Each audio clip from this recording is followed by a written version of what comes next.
Abrams. Stacey Abrams! Voter turnout is the best remedy to voter suppression. I promise you tonight, we're going to make sure every vote is counted.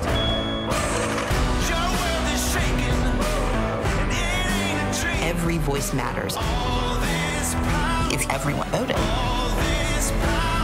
it would change the future of this nation. All in for your consideration.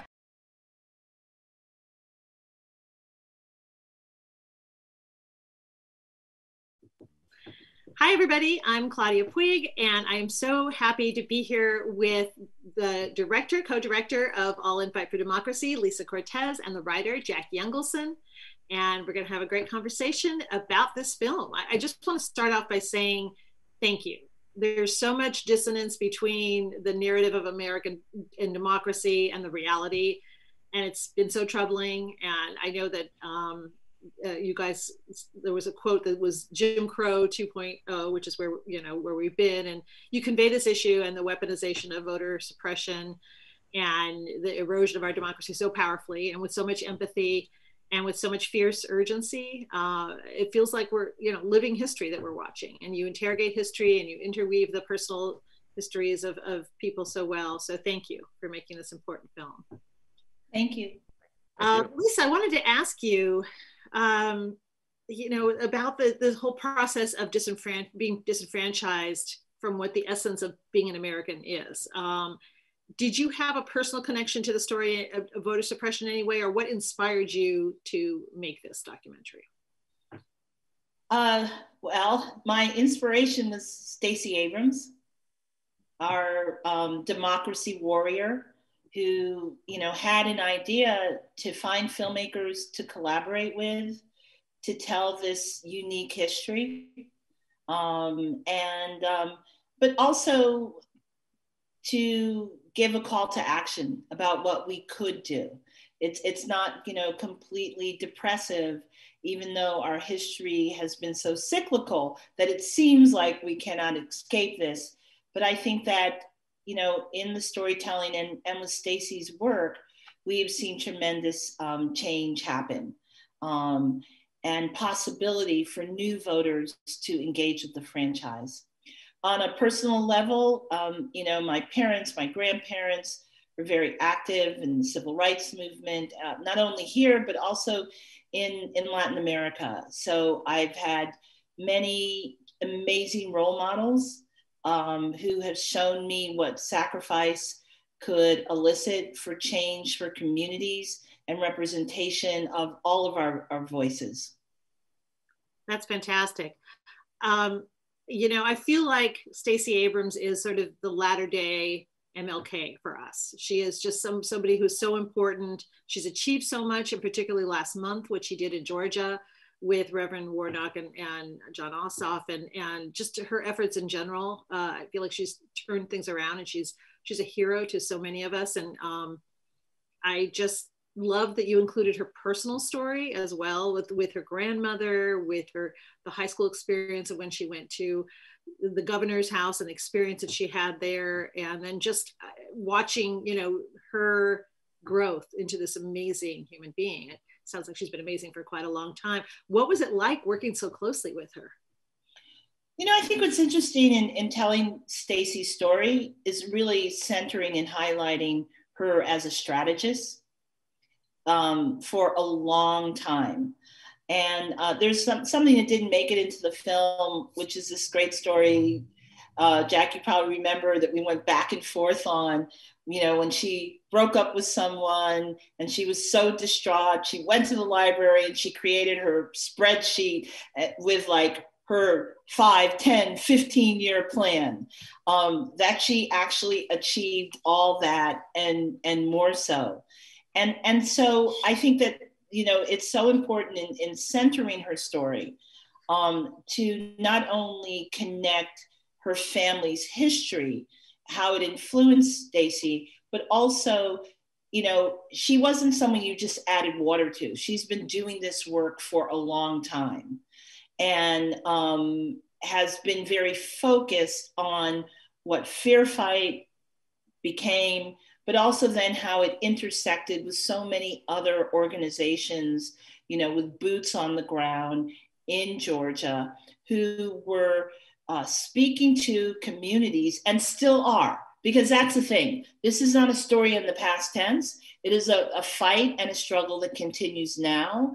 And so all of this structure and other organizations are still making certain that they're able to address the new laws. I think there's over 135 now that have arisen that are trying to contain the right and the access to the vote. Wow, 135 laws that are trying to, wow. So I wanted to ask you about that, the weaponization, because you demystify it for us so well. I mean, we've seen how, in a way, much more insidious the efforts to suppress voting have become over the years. They almost seem kind of, on the face of it, they would seem logical, even like you need an address, you need a voter ID, you need to have voted in the last 8 years. And they don't sound racist or exclusionary on the face of it. And yet, obviously, they really are. And then all the sort of bureaucratic issues like the long lines and the broken machines and all of that, you took away the smoke and mirrors and made the story so compelling. And I guess this question then is for Jack about that process, because it seems like it must have been really complicated because there were a lot of pieces.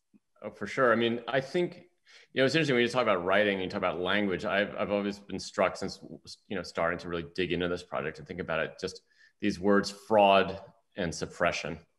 And they're sort of given sometimes, unfortunately, equal weight in the conversation. And they're totally different things. And I think there is this kind of equaling out when you hear words like that. And I think what the film does so beautifully is it unpacks it and it digs down and it really gets to the truth there. And I think that that's kind of what the investigative part of the storytelling was. Like it's a tapestry of Stacey's story, of the deeper history of voter suppression, of the legacy of that, the story of her gubernatorial run. So all of those elements are part of that narrative and her political awakening. I mean, I think it was what Lisa was saying. I think one of the most inspiring parts for me was kind of the motivation she felt from her own parents to be taken to the voting booth, to be, kind of like live the importance and the meaning of the vote. So I noticed that when she went to vote, she had a little boy by the hand. Was that a nephew or was that, yeah. Mm-hmm. Like I thought, oh, she's reliving the experience of what she went through herself. It's definitely a family affair. The tapestry is the key. I think you just, that word is it's such a rich tapestry. I think you captured it because you have the archival imagery that's so powerful, interspersed with the animation that again, fills in where we don't have photos of people, the personal histories of other people as well as Stacey. And it's woven together so artfully. I mean, can you talk a little bit about your process of doing that? Because I would imagine it would be very detailed in terms of mapping it out.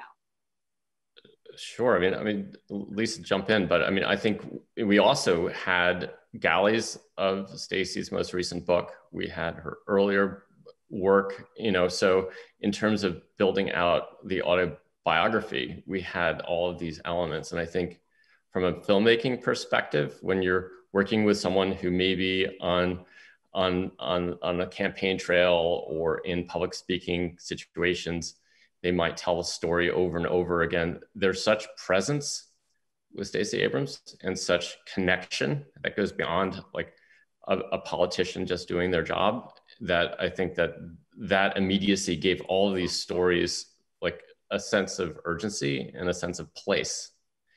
And in a way, in terms of process, when we were working on the film, the edit began in December, would you say, Lisa? Does that sound right? Our junior editor started in December, and our lead editor, Nancy Novak, started in January.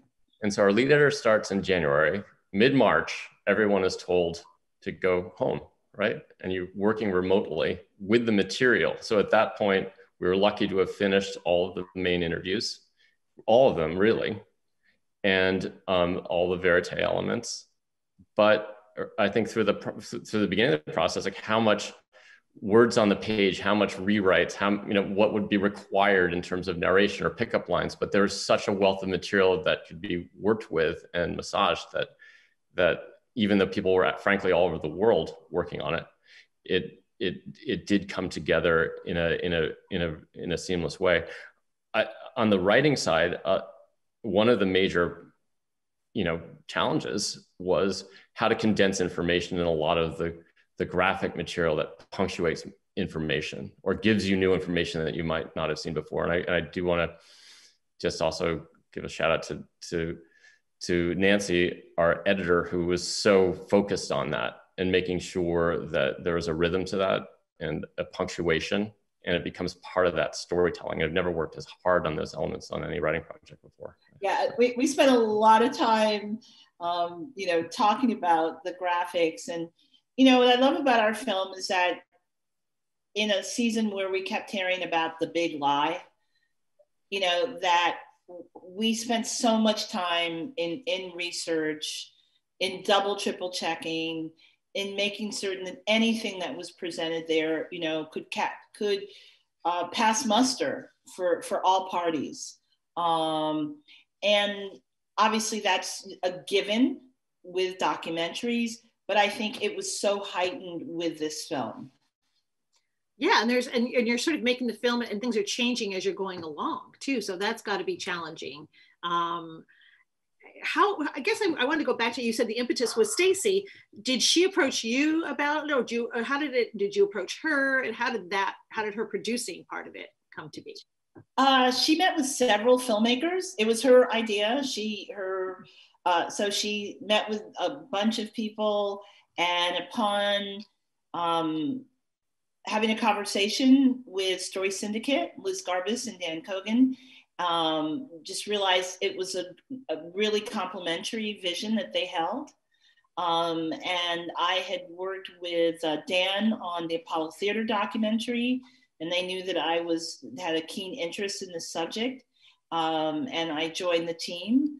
But and I think Stacey, as a producer, really supported us as Jack mentioned, by sharing a manuscript for Our Time Is Now, for what became Our Time Is Now, but also kind of like opening up her Rolodex so that we could access so many of the incredible people that we interviewed. And then, her notes and kind of at times offering us a different perspective to look at some things we were interrogating were so helpful. Oh, I would imagine. Yeah. Well, this is a film about a movement too. And we're talking about how things change, during the course of your making it, but you also have an accompanying action plan with the film, and you've come up with a curriculum for teachers. And, when you made it, we have since had a presidential election. We've since seen that the amazing efforts in Georgia. Now we have a Democratic Senate. So how does your film play into all of this? I'm sure that, how widely did you distribute the action plan, and how do you feel now?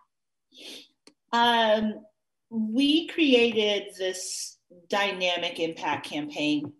And it's amazing as we're kind of putting the final numbers together, we know now that we were able to mobilize and engage over 80 million Americans and provide them with up-to-date information about how to vote. We provided grants to local organizations in states with higher voter restriction. And this allowed those organizations to register over 250,000 people and engage in conversation and show the film. We had this wonderful thing that we did with Amazon where there were pop-up screenings and registrations in 47 states. And of course, the ability to show the film several times outside of the Amazon paywall on YouTube, Twitter, Twitch, on both voter registration day and also the weekend before the general elections were a part of really the plan from the beginning to make certain that with this film, we could meet people where they are.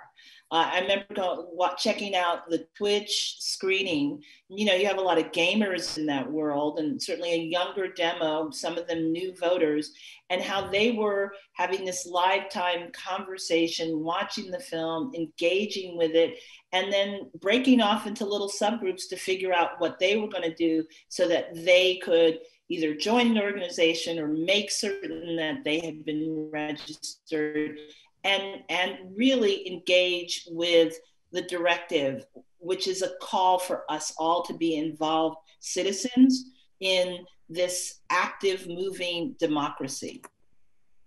Absolutely, that's fantastic. I love that, you know, you also go into, there's so much that you cover here, and how Black women were left out of, how they were part of the suffrage movement and then left out of the conversation afterwards was appalling. Was, you know, having Stacey Abrams as sort of the linchpin to all of that.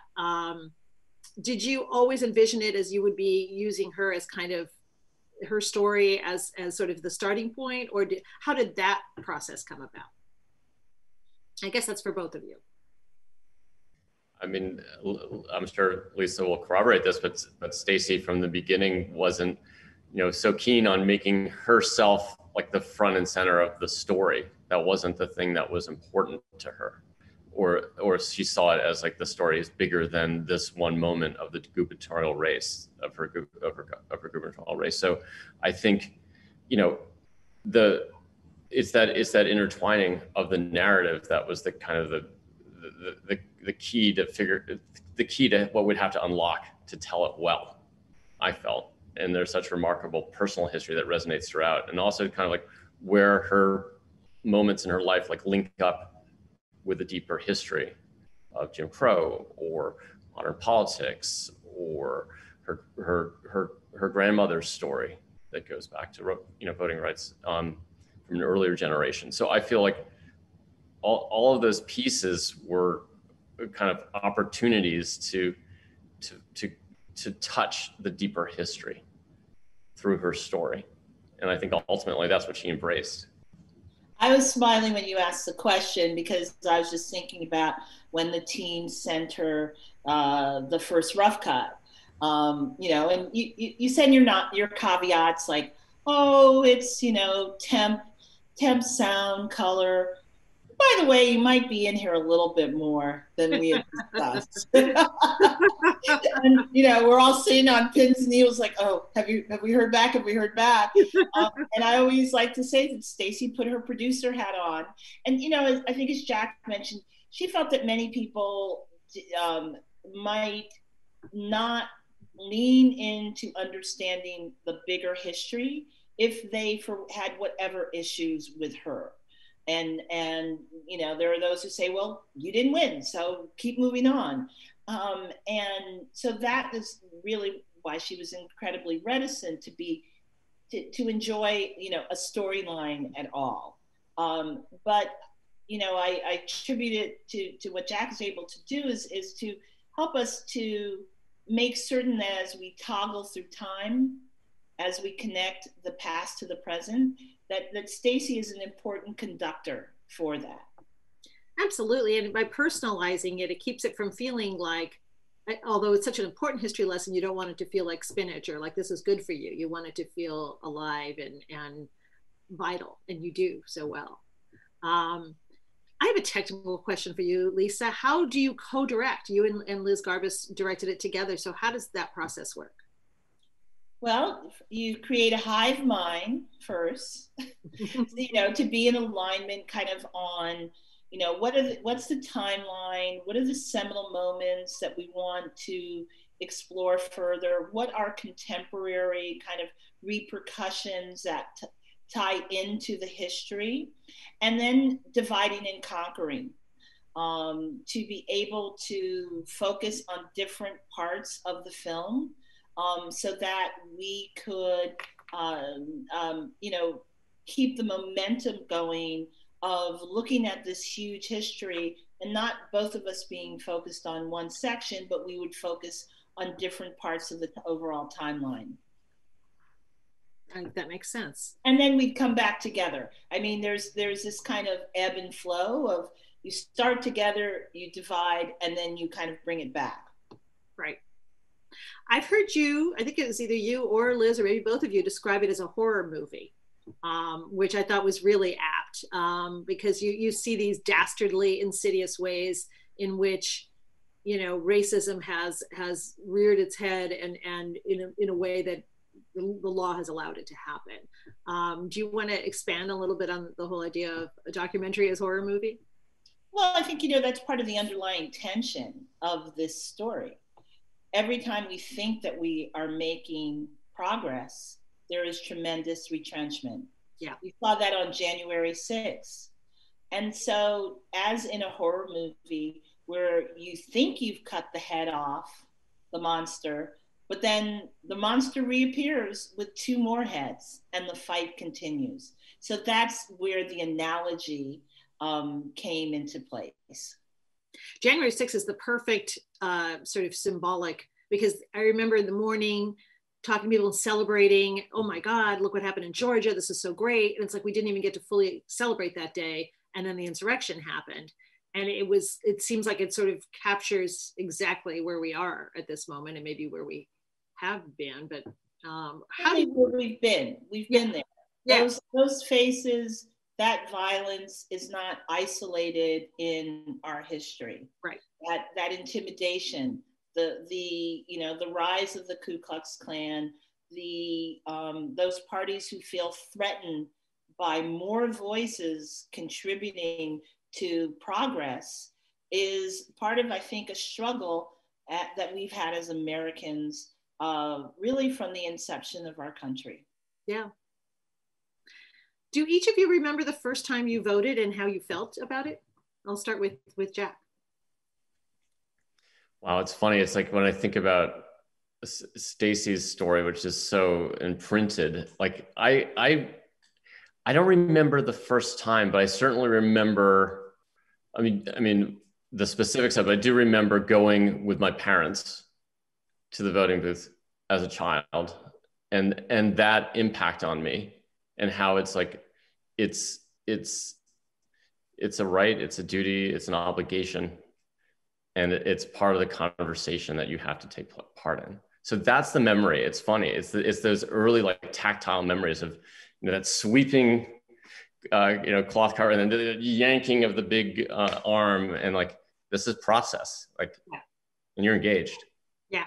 So it's not like, all right, when I was a voting age, but that's the memory that sticks with me. Right. How about you, Lisa? Same, going with my mother, getting all dressed up. I was like, it's not Sunday. We're not going to church. What's up?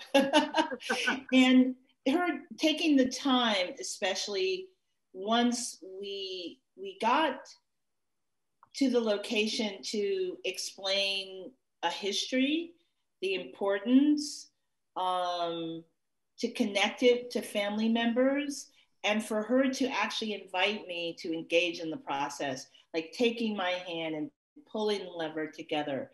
Like, that is, I think, as Jack said, it sets such a powerful impression on so many levels that I don't think any other voting experience will ever come as close to that introduction. Yeah, I feel the same way. I remember going with my parents, and things were kind of wooden, and there was a curtain, and then I took my kids, and I don't think the technology at that point had changed that much. Things were still kind of wooden, and there was still a curtain. There was that little thing, and I remember my daughters wanting to be involved in all of that as well, and it's so important.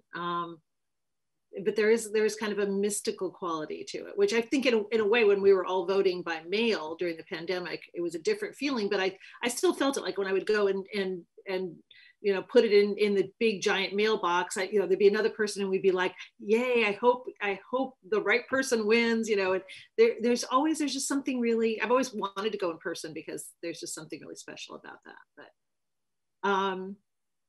so in terms of the future, this is a film about American history, but it's also a film about America in the present.